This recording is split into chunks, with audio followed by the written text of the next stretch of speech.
जब वामन ने अपना पहला कदम रखा तो पूरी धरती कांप उठी। दूसरा कदम जैसे ही आकाश में पड़ा, देवताओं को उनका खोया हुआ स्वर्ग वापस मिलने लगा। लेकिन अब सबसे बड़ा सवाल था, तीसरा कदम कहां रखा जाएगा। यहीं छुपा था इस कहानी का सबसे बड़ा रहस्य। कभी इंद्र ही स्वर्ग के सबसे शक्तिशाली राजा थे, लेकिन एक दिन अचानक ऐसा क्या हुआ कि उनका सारा राजपाट और शक्ति खत्म हो गई। क्या किसी ने उनसे सब कुछ छीन लिया? ये किसी श्राप का असर था। एक छोटी सी गलती और महान ऋषि दुर्वासा का भयंकर क्रोध। उनके एक श्राप ने देवताओं की सारी शक्ति छीन ली और यहीं से शुरू हुआ देवताओं के पतन का समय।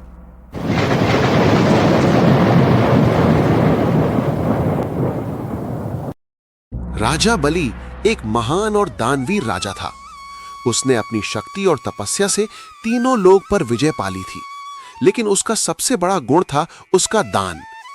कोई भी भिक्षा मांगता तो वो कभी मना नहीं करता था। जब भगवान विष्णु ने वामन रूप धारण करके उससे 3 पग जमीन मांगी तो राजा बलि तुरंत मान गया। जब विष्णु ने अपना विराट रूप लिया और 2 पग में पृथ्वी और स्वर्ग नाप लिया, तब तीसरे पग के लिए कुछ नहीं बचा। तब राजा बलि ने बिना झिझक अपना सिर झुका दिया और कहा कि तीसरा पग मेरे सिर पर रखिए। उसकी इस भक्ति, विनम्रता और सत्य पर टिकने की शक्ति से भगवान विष्णु बहुत प्रसन्न हुए और उसे दंड देने के बजाय सम्मान के रूप में पाताल लोक का राजा बना दिया। भगवान विष्णु ने जब राजा बलि से वरदान मांगने को कहा तो बलि ने बहुत ही सरल और प्रेम से कहा कि वो हर साल अपनी प्रजा से मिलने के लिए धरती पर आना चाहता है। उसने न धन मांगा न और शक्ति, बस अपने लोगों के लिए अपना प्रेम व्यक्त किया।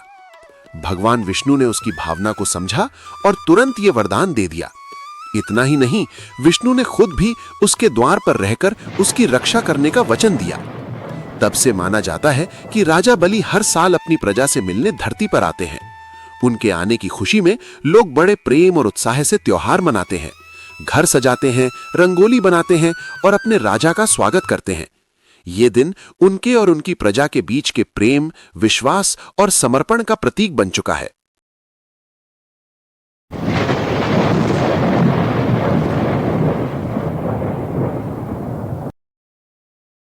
बहुत समय पहले त्रेता युग में एक महान और शक्तिशाली असुर राजा था। उसका नाम था महाबली। राजा बलि बहुत पराक्रमी था और दान देने के लिए पूरी दुनिया में प्रसिद्ध था। उसकी शक्ति इतनी बढ़ गई थी कि उसने स्वर्ग, पृथ्वी और पाताल तीनों लोकों पर अपना अधिकार जमा लिया था। देवता उससे पराजित हो गए और बहुत चिंतित हो गए। तब सभी देवता भगवान विष्णु के पास गए और उनसे प्रार्थना करने लगे कि हे प्रभु, हमारी रक्षा कीजिए। भगवान विष्णु ने देवताओं की प्रार्थना सुनी और धर्म की रक्षा के लिए पृथ्वी पर अवतार लेने का निश्चय किया। कुछ समय बाद भगवान विष्णु ने एक छोटे से ब्राह्मण बालक के रूप में जन्म लिया। इस रूप को कहा गया वामन। वामन दिखने में बहुत छोटे थे, लेकिन उनके चेहरे पर अद्भुत तेज और दिव्यता थी। उसी समय राजा बलि एक बहुत बड़ा यज्ञ कर रहा था। उस यज्ञ में दूर दूर से ऋषि, मुनि और विद्वान लोग आए हुए थे। राजा बलि ने प्रण लिया था कि जो भी उससे कुछ मांगेगा वो उसे दान में जरूर देगा। तभी वहां छोटा ब्राह्मण बालक वामन पहुंचा। राजा बलि ने पूछा, हे ब्राह्मण देव, आपको क्या चाहिए? वामन ने कहा, मुझे अधिक कुछ नहीं चाहिए, बस आप मुझे 3 कदम जमीन दान में दे दीजिए। ये सुनकर वहां मौजूद लोग आश्चर्यचकित हो गए। इतने बड़े राजा से इतनी छोटी सी मांग। लेकिन राजा बलि बहुत उदार था। उसने तुरंत कहा, मैं तुम्हें 3 कदम ही क्यों, पूरी पृथ्वी भी दे सकता हूं। और उसने वामन को 3 कदम जमीन देने का वचन दे दिया। जैसे ही राजा बलि ने वचन दिया, उसी क्षण वामन का शरीर अचानक बढ़ने लगा और देखते ही देखते वो आकाश जितना विशाल हो गया। अब वो साधारण बालक नहीं था, बल्कि स्वयं भगवान विष्णु का विराट रूप था। भगवान वामन ने पहला कदम बढ़ाया और उस एक कदम में पूरा स्वर्ग लोक नाप लिया। फिर उन्होंने दूसरा कदम बढ़ाया और पूरी पृथ्वी को नाप लिया। अब तीसरे कदम के लिए कहीं भी जगह नहीं बची थी। तब भगवान ने राजा बलि से पूछा, राजा बलि, तुमने मुझे 3 कदम जमीन देने का वचन दिया था। मेरे 2 कदम में ही स्वर्ग और पृथ्वी नाप ली गई है। अब तीसरा कदम कहां रखूं? राजा बलि सब समझ गया कि ये कोई साधारण बालक नहीं, बल्कि स्वयं भगवान है। उसने तुरंत विनम्र होकर अपना सिर झुका दिया और कहा, हे प्रभु, तीसरा कदम मेरे सिर पर रख दीजिए।